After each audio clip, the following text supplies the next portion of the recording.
Hi everyone! Welcome to my YouTube channel. So for today's video, we will be answering some of the questions that I received dun sa recent video ko about sa ating house tour.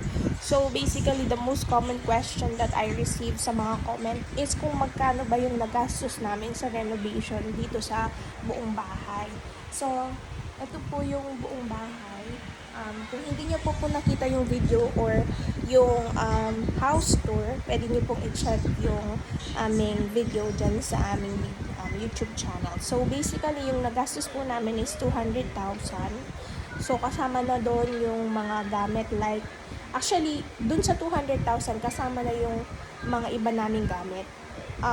Yung package na nakuha namin sa contractor namin, which is taga dito din sa subdivision, is 160.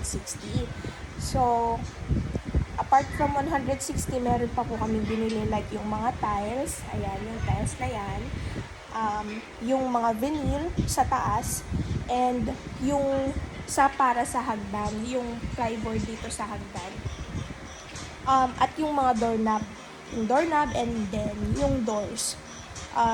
Also, itong mga ilaw, yung mga pin lights, hindi po kasali yan sa 160.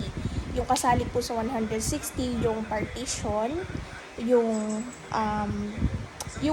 finishing ng taas kasi hindi nga po siya nakapintura, hindi po ba? So, meron siyang masilya, yung pintura, yung partition, yung pinto, yung hamba, kasali rin po sa 160.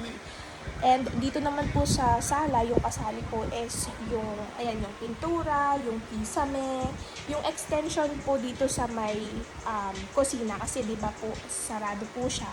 So, i-extend po. And also, kung mapapansin nyo, yung dito po, ito po yung pinto ng CR dati. So, yung ginawa po nila is pinalipat po sa may side.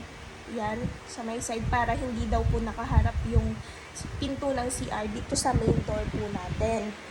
So, yun po, yung 160, yun po yung napagawa po natin.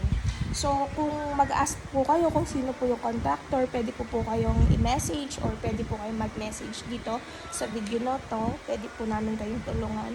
And taga Pampanga po kami. So, kung taga Pampanga po kayo and gusto niyo pong magpa-renovate, you can always message us para makonect po namin kayo dun sa contractor. Yun lang po, and thank you so much for watching.